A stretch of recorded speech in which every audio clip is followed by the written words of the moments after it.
A morning that seemed peaceful in the countryside of Tay Ninh Province, Vietnam.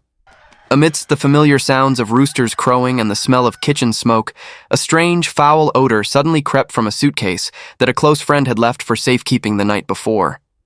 At first, the man thought it was just some forgotten belongings, until the lock was opened and the lid slowly lifted.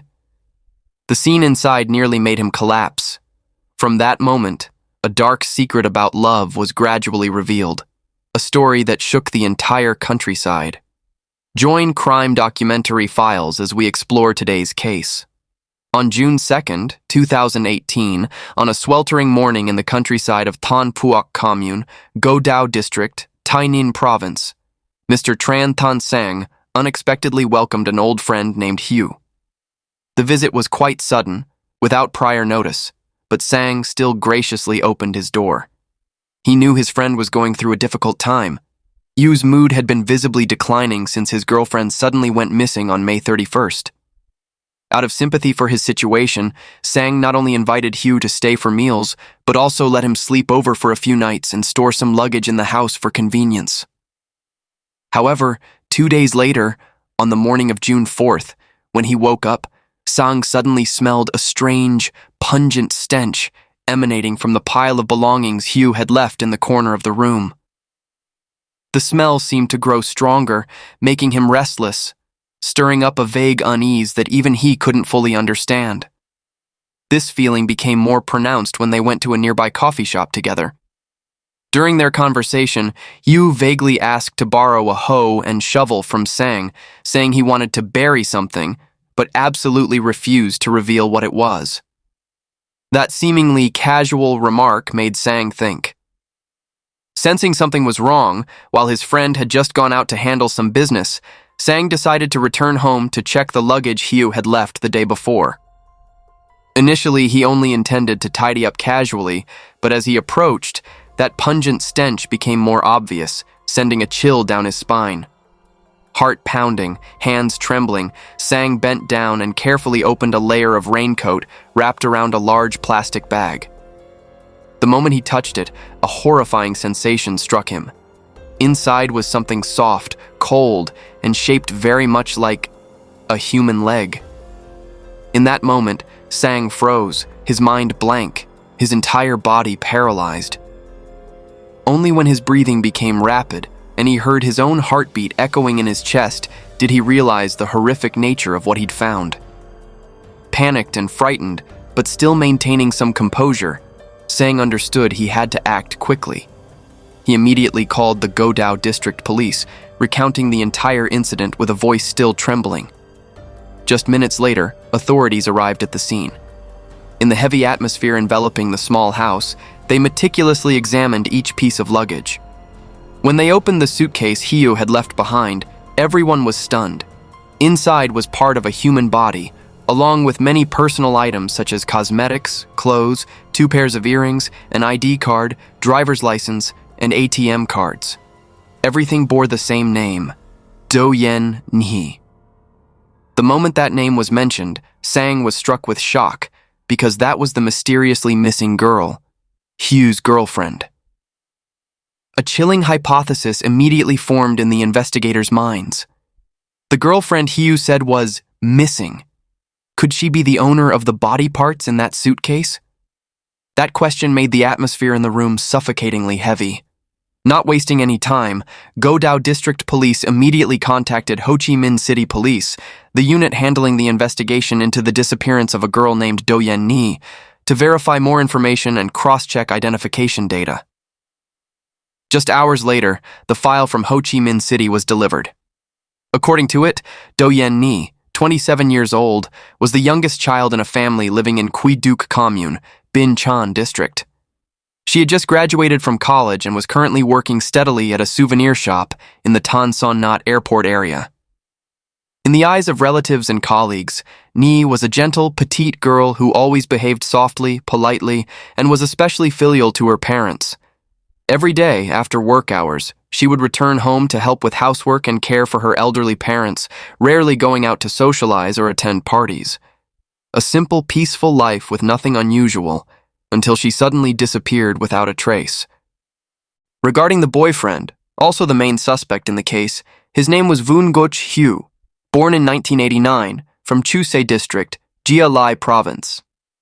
Hugh was the middle son in a family of 3 brothers.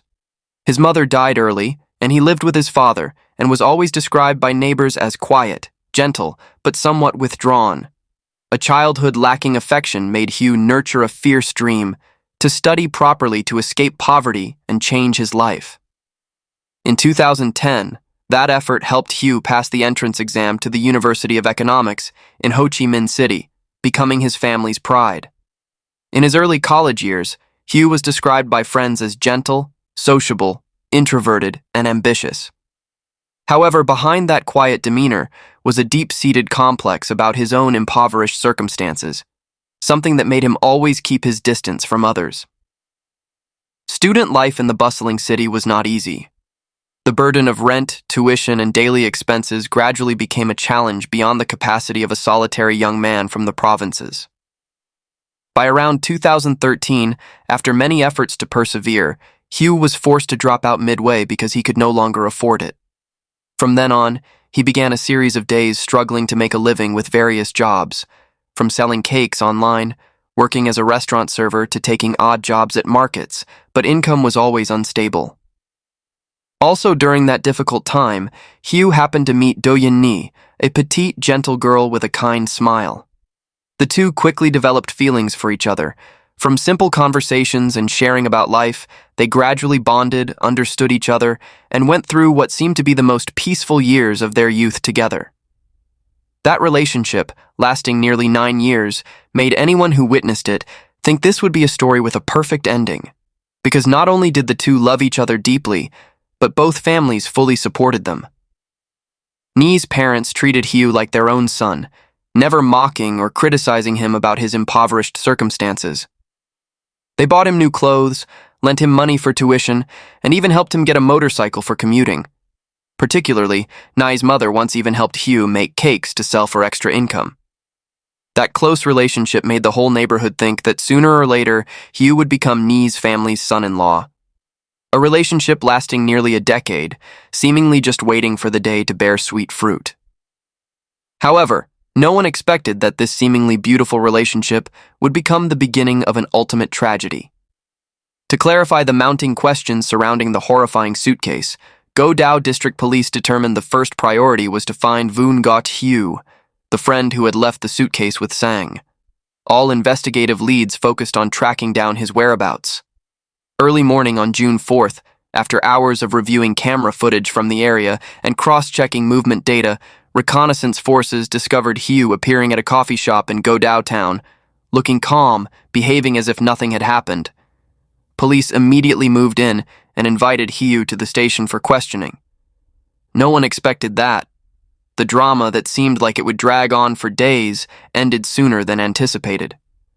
Faced with clear evidence and matching testimony from witnesses, Hugh quickly bowed his head and admitted the entire act. His voice dropped, each word like a cold blade cutting through the interrogation room. He confessed that, in fact, he and Do Yen Ni had begun to crack since late 2017. Ni had repeatedly expressed her desire to break up, wanting to end the relationship that had lasted nearly 9 years, while Hugh continued to cling on. The obsession with being abandoned, combined with blind possessiveness, caused Hugh to gradually lose his reason. According to his confession, that night, Hugh only wanted to meet Ni one last time to talk clearly, but when he saw her being resolute and decisive, jealousy and desperation arose, pushing him to the edge of crime. He admitted to killing his girlfriend, then dismembering her body to dispose of it in order to erase all traces. From Voon Got Hugh's confession, Ho Chi Minh City Police immediately coordinated with specialized units and quickly arrived at the address he confessed as the crime scene. A small rented room in Alley 146, street number 8, Ward 11, Go Vap District. The loft door was opened in a heavy atmosphere. The room was barely a few square meters, with simple and chaotic belongings, yet it still couldn't hide the lingering smell of death. That haunting characteristic smell of blood and decomposing bodies, even though the perpetrator had tried to clean up. The investigators walked slowly through each corner of the room, flashlight beams sweeping lightly across the walls, where faint dried bloodstains still remained. On the old mattress placed in the middle of the floor, dark streaks were still clearly visible, like evidence of a fierce struggle that had once taken place here. When examining the bathroom area, they discovered clear signs of hasty scrubbing. The tiled floor still had residue of cleaning solution. The toilet bowl had patches of strange brown-gray waste matter stuck to it. Experts determined that it was very likely the victim's internal organs that the perpetrator had flushed down the drainage system. In the corner of the room, an old refrigerator stood silently. When opened, investigators discovered inside there were still a few small bloodstains and pieces of flesh stuck, although the surface had been wiped. That trace was enough to prove it had been used as a means of storing the body. That scene at the crime scene, even for the most experienced investigators, left them shocked. Because few could have imagined that in this small rented room in a quiet street corner, such a brutal crime had taken place, so horrific that people could hardly believe it. After completing the examination at the rented room in Govap, the police force continued to coordinate with Voon Ngoc Hieu to expand the crime scene investigation. Under the suspect's guidance, specialized vehicles quietly left the city, heading toward Ben Cao District, Tay Ninh Province, where Hieu confessed he had dumped the remaining parts of the victim's body. As night fell over the desolate cold field, the investigation team began search operations within the area Hieu had pointed out. Flashlight beams swept through each bush of grass, each tree. The field wind carried the heavy smell of muddy earth and decaying trash, making the atmosphere even more suffocating. By around midnight on June 4th, investigators had discovered several black plastic bags buried among wild grass along the dirt road, exactly at the location Hieu described. The bags were carefully sealed and sent for examination. The results revealed they were indeed parts of victim Du Yenni's body. Each piece, each body part was fully recovered, piecing together the tragic picture of an unforgivable crime. By early the next morning, the examination work was completed. The victim's body was returned to the family for funeral arrangements. 2 crime scenes, one in the heart of bustling Saigon City, one in the remote border region of Tay Ninh, had closed the haunting investigation journey. And from that, the horrifying truth was officially exposed. Young girl Du Yenni didn't mysteriously disappear as everyone had thought, but had been murdered by her own boyfriend and then brutally disposed of to hide the crime. Although Hieu's confession helped clearly establish the nature of the case, for the investigative agency, every detail had to be proven with concrete evidence. The work now was not just determining the charges, but also collecting complete physical evidence, witnesses, and electronic data to perfect the entire prosecution file.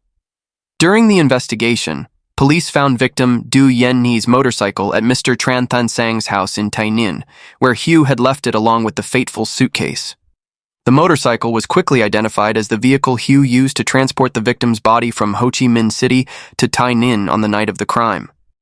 He even admitted he had intended to sell this motorcycle to get money to spend after disposing of the body.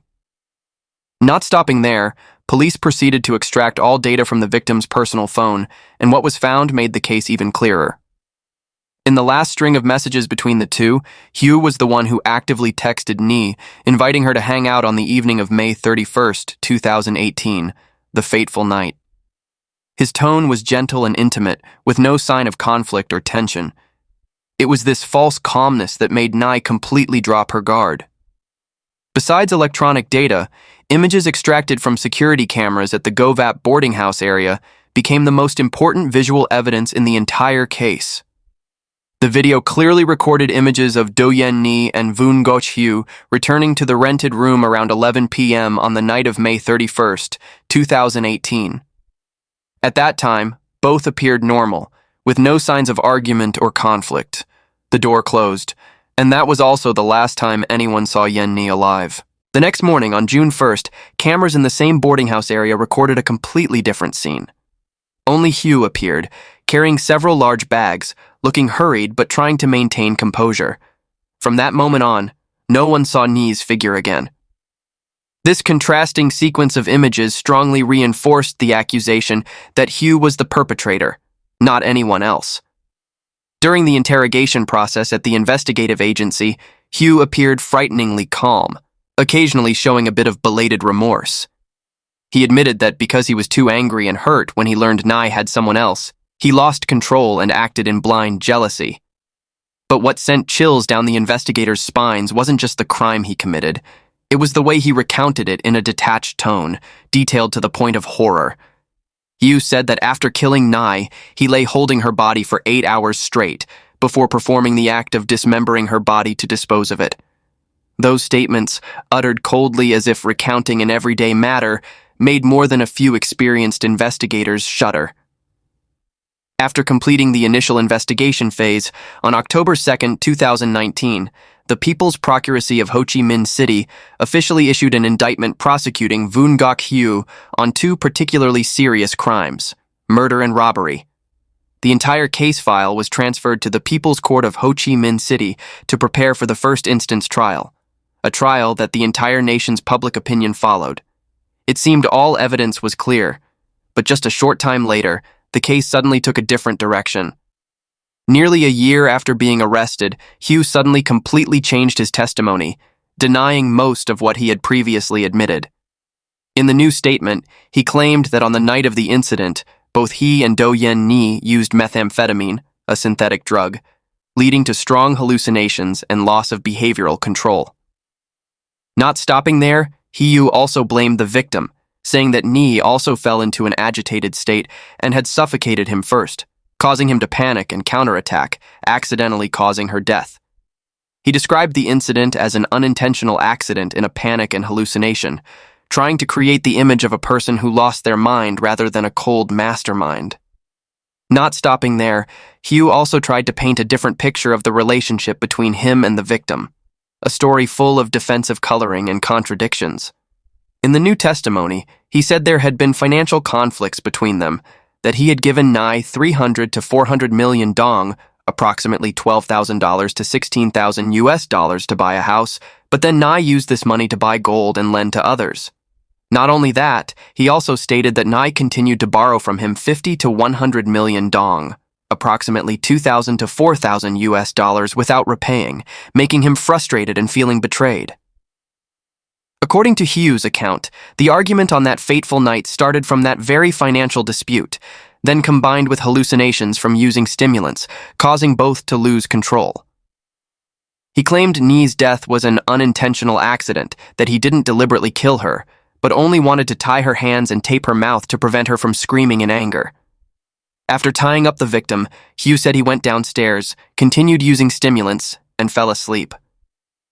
When he woke up the next morning, he discovered Ni had stopped breathing. However, the investigative agency quickly rejected Vuong Ngoc Hue's entire new testimony, considering it a cunning ploy, an attempt to evade the law, aimed at misleading public opinion and seeking mitigating circumstances.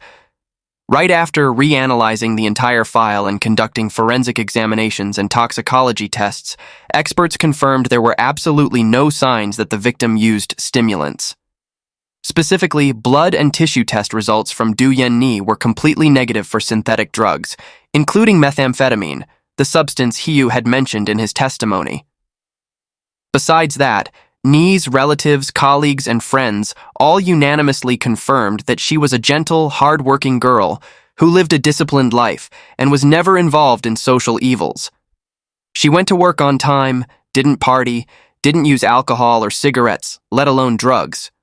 More notably, even Hugh, the person who deliberately fabricated the story about drug hallucinations, had no history of addiction, and medical examination results after his arrest also found no stimulants in his body.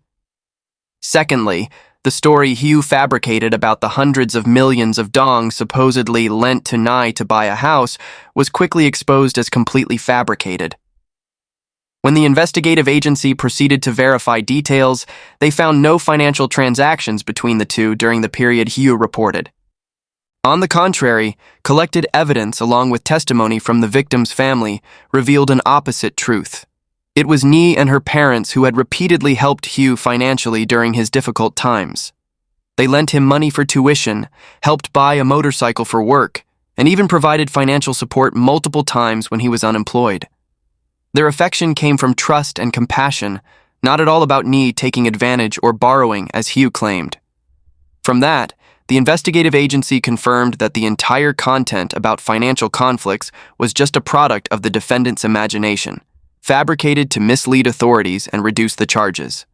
When the last lies were exposed, the true nature of the case became clear. The only motive that led Vun Goch Hugh to act was blind and selfish jealousy.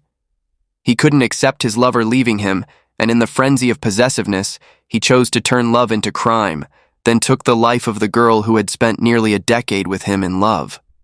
Finally, after compiling complete clues, physical evidence, and verified testimony, authorities reconstructed the entire criminal process, a sequence of actions meticulously prepared, chillingly cold to the point of horror. Late afternoon on May 31st, 2018, Vun Goch Hugh stood silently before the door of the small rented room located in Alley 146, Ward 11, Go Vap District. Late afternoon sunlight cast through the narrow iron window frame. In this man's heart at that moment was a mess of confusion between worry, anxiety, and calculation, an emotion mixed between fear of abandonment and the madness of wanting to possess to the very end. A few days earlier, Hugh had quietly left GLI to return to Saigon with the sole purpose of meeting Nee one last time.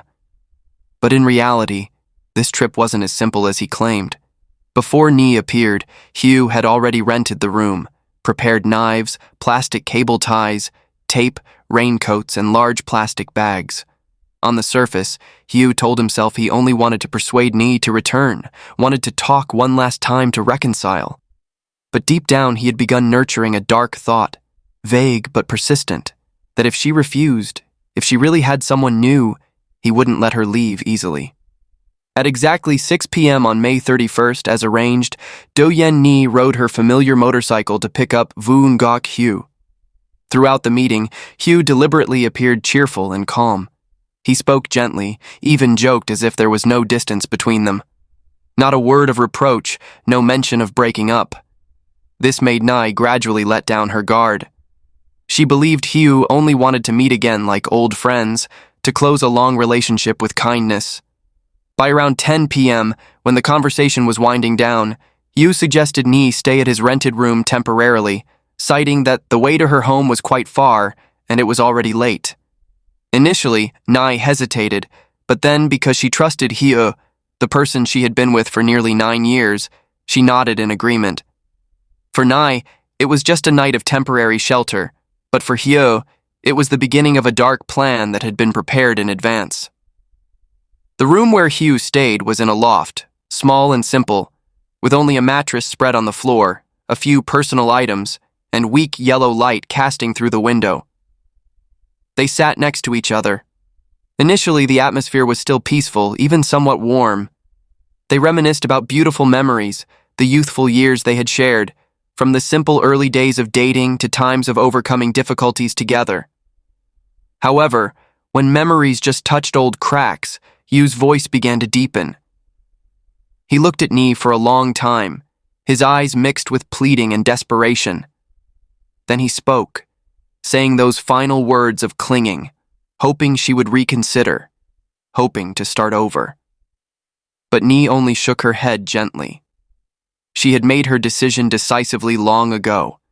She already had a new boyfriend and would soon get married. In that brief moment, all fragile hope in Hugh suddenly extinguished. Nee's decisive words of refusal were like a knife cutting the last thread of reason in him. The feeling of being rejected, jealousy and hurt surged violently, mixing into a blind emotional storm swirling in his mind. Hugh's gaze stopped at Nee, turning her back to rest on the thin mattress, her hair loose, her face peacefully strange. In Hugh's head, the dark thought he had tried to push away now suddenly flared up strongly, overwhelming everything.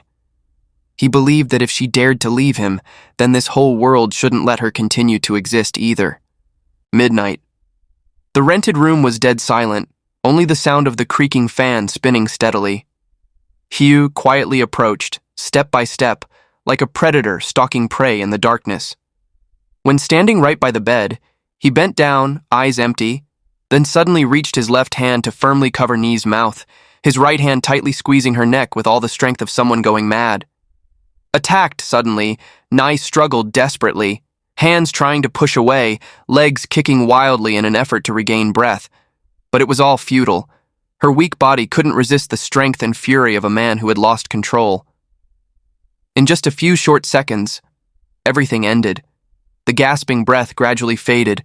The small room sank into horrifying silence. Hugh collapsed, kneeling beside Ni's body, whole body trembling, breath panting as if just waking from a nightmare. But everything was too late. His eyes widened, staring at the face of the girl who had just stopped breathing. His heartbeat was erratic, both afraid, confused, and as if not believing what he had just done. The blind rage had dissipated, leaving only a terrifying emptiness seeping through each breath. Unconsciously, he reached for the plastic cable tie he had prepared beforehand, trembling as he tightened the cord, binding Ni's two hands tightly behind her back, as if wanting to keep her forever, not letting her leave again. Then he took the roll of duct tape from the corner of the room, tightly covering her mouth, in an action both meaningless and cruel, because Ni now could no longer cry out or say anything more. When everything was done, Hugh pulled the thin blanket over the body, then lay down beside Ni, embracing his girlfriend's now cold body. And then, in the crime-filled room reeking of death, Hugh fell asleep next to the girl whose life he had just taken. Nearly 8 hours passed. He still held Ni tightly in his arms, as if clinging to a shattered dream. It was a sickening and horrifying moment, showing that Hugh was both a perpetrator and a desperately lovesick person. The next morning, around 6 a.m. on June 1st, 2018, Vu Ngoc Hugh woke with a start. In the first few seconds, he hadn't yet realized what had happened. But when early morning light seeped through the door crack, reality hit like a powerful blow. Before him was Do Yen Ni's body, the girl who had once loved him deeply. A moment of panic appeared in his eyes, but then Hugh quickly regained composure in a chillingly frightening way. He jumped up, walked over to open the window to let the early morning breeze sweep in, dissipating somewhat the smell of death, then left the room looking casual, as if just waking up after a long, tiring night. He went downstairs, bought a pack of cigarettes and a cup of coffee to bring back. Sitting in the crime room, Hugh took drag after drag of cigarette, sip after sip of coffee, forcing himself to think clearly, not to repent, but to figure out how to dispose of the crime he had committed. Around 10 a.m., after hours of deliberation, Hugh began implementing his plan to erase traces. He tightly closed all windows, pulled curtains shut, then dragged Ni's body into the small, cramped bathroom. The space was suffocating, weak light reflecting off the white tiled walls, and all sounds from outside seemed to vanish. In that room, only the sound of running water and the panting breath of someone turning himself into a true demon remained. With chilling coldness, Hugh began dismembering his girlfriend's body. Each part he carefully wrapped in thick black plastic bags, both to limit bleeding and to prevent odors from escaping. He acted meticulously, slowly, as if completing a pre-calculated task. In total, 11 plastic bags were used to contain all parts of Ni's body. The soft tissue parts, Hugh separated and put in the refrigerator's freezer compartment, intending to temporarily preserve them, waiting for an appropriate moment to destroy them. As for the internal organs, because the smell was too strong, he flushed them down the toilet, pouring water many times to wash them away. After completing the body disposal, Hugh didn't stop. He knew that if he wanted to hide the crime, he had to erase all traces, even the smallest ones. He quietly took a wet towel, then began meticulously wiping each bloodstain spread across the floor, on the walls, even in the bathroom, where the final moments of Ni had been witnessed. He bent low, moved slowly, eyes empty, hands trembling but never stopping. Each time the towel touched the tiled floor, a red stain gradually faded, leaving a cold, shimmering light under the tiled surface. The smell of cleaning solution rose thick and heavy, mixed with the metallic smell of blood, creating a mixture of unpleasant odors to the point of suffocation. But for Hugh, that was the smell of survival, evidence that he was still trying to erase the consequences of his own actions. Nevertheless, in the air still lingered a haunting smell. The smell of guilt, something no solution could wash away. When the last red stains had completely faded, Hugh stood up straight, wiped sweat from his forehead, then gathered all cleaning cloths, the blood-stained blanket and remaining scraps, rolled them tight, stuffed them into a large black plastic bag. Next, he collected all assets, identity documents, and Nye's personal belongings, stuffed everything into his bag. In his head, Hugh had already calculated a disposal plan. Leave the city right in the night. He believed that if fast enough, calm enough, he could disappear from everyone's sight before anyone had time to suspect. Night of June 1st, early morning of June 2nd, Voon Gach Hugh started the Wave motorcycle engine. Behind were pitch-black luggage bags, inside containing the body of the girl he once called his beloved. The motorcycle sped along National Highway 22, heading toward Tai Ninh in the silent night. Each mile, approximately 1.6 kilometers that passed, Hugh felt more exhausted, his mind spinning after 2 straight days without sleep. By near dawn, he pulled into a small roadside inn in Godao district, renting a room for a few hours to rest. Early morning on June 2nd, 2018, when the sun had just risen above the tree line, Voon Gach Hugh continued his journey to dispose of the crime. The early wind swept along National Highway 22B, blowing up dust and acrid gasoline smell. He slowed down when reaching an empty lot along the road in Chan Hamlet, Heap Tan Commune, Godao district. Looking around, seeing no one passing by, Hugh stopped the motorcycle by the grass. He opened the trunk, took out a large nylon package, inside containing airport uniforms, identity documents, and Du Yen's personal belongings. Without any hesitation, he threw everything onto the wild grass field. Job done, he got on the motorcycle and continued straight toward Godao town. Near noon that same day, Hugh found his way to Mr. Tran Than Sang's house, an old school friend in Som Moi, 2 Hamlet Than Phuoc Commune, Godao district, Tai Ninh province. His visit was sudden and puzzling, but Sang still graciously welcomed him, not knowing at all that his old friend was carrying a horrifying secret. Hugh appeared cheerful, joking as if it was just a spontaneous trip, looking relaxed to an unbelievable degree for someone who had just committed a crime. During the conversation, he left Nye's motorcycle, lying that it was his, and asking Sang to find a buyer to get money for business. Sang hesitated, but still agreed to keep the motorcycle for his friend, but regarding the buying and selling, he didn't dare accept. At this time, although he had left the city, some parts of Yen's body still remained in the old worn refrigerator in the Govap rented room, the final trace of the crime Hugh hadn't yet erased. In his head, the plan was still incomplete, and unease began to creep in. Therefore, after leaving the motorcycle at his friend Tran Than Sang's house, Hugh took a bus back to Ho Chi Minh City in the afternoon. Before leaving, he left all Nye's luggage and assets at Sang's house. He wasn't at all worried that his friend would be suspicious, because in Hugh's thinking, everyone trusted him, and no one dared to casually open and look at bags supposedly belonging to him personally. By late afternoon on June 3rd, after nearly a day of travel, Voon Gach Hugh quietly returned to the small rented room in Alley 146, street number 8, Ward 11, Govap district. When the door had just opened, a foul, pungent smell of air immediately hit, making him have to pause for a moment.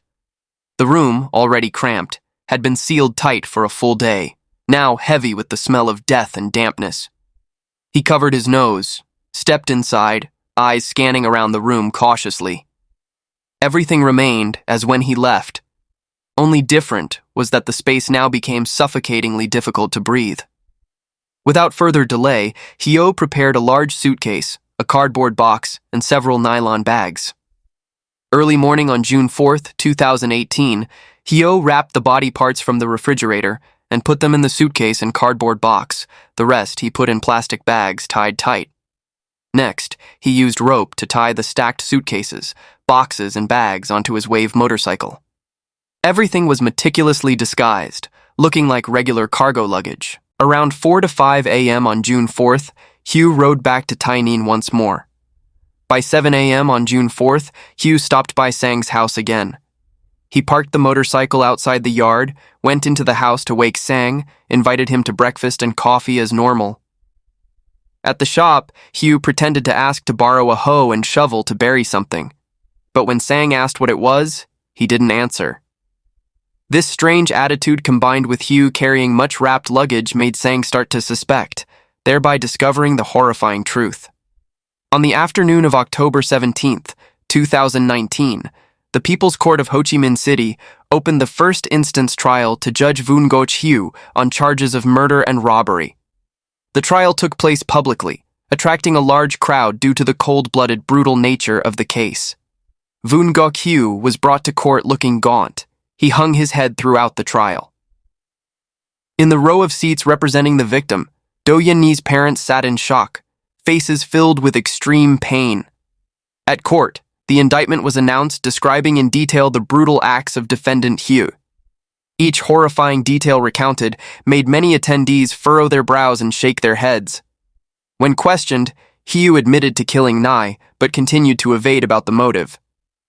He repeated the argument that he didn't intend to, only because both used stimulants and had financial conflicts that led to the incident.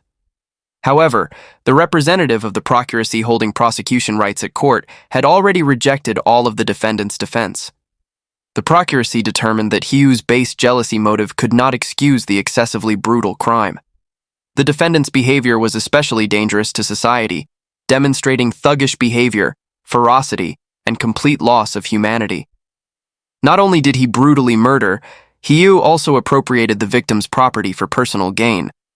The victim's family representative also spoke up, demanding the court judge severely, even pronounced the death penalty on the person who took their daughter's life so cruelly. As for the defense lawyer, before defending Hugh, he said he did not defend Hugh's brutal behavior, but only asked to present mitigating circumstances for the defendant, such as being orphaned, lacking mother's love and care, good character, first-time offender, and honest confession. From there, he asked the court to consider giving Hugh a path to life and starting over. However, the trial counsel determined this was a murder case of a thuggish nature. The criminal behavior was especially cruel and inhumane. The defendant committed the crime in a calculated way, prepared in advance, and was determined to carry it through to the end, even though the victim was someone he had loved for nearly a decade. The trial counsel also assessed that Hugh committed multiple crimes simultaneously, with aggravating circumstances being the extremely horrifying violation of the victim's body. Moreover, at trial, the defendant could not prove any mitigating circumstances other than being partially honest. Therefore, the trial counsel believed it necessary to permanently remove the defendant from social life to deter the community. Therefore, after more than 3 hours of deliberation, at the end of the afternoon on October 17, 2019, the court sentenced Voon Goch Hugh to death for murder, 8 years in prison for robbery, with the combined sentence being death. As soon as the verdict concluded, the entire courtroom fell silent. Hugh seemed unsurprised by this sentence. He dejectedly bowed his head, accepting the verdict. In his final words, Voon Goch Hugh tearfully apologized to Nhi's family. He said the lawyer was the first person who wanted the defendant to live, but the defendant wanted to receive the death penalty to soon reunite with Nhi to atone to her family. The belated words of remorse echoed through the courtroom, but no one felt pity because his crime was too horrifying. Nhi's parents could only hold their daughter's portrait, leaving the court in tears. This death sentence was widely accepted by public opinion, considered a suitable punishment for the perpetrator.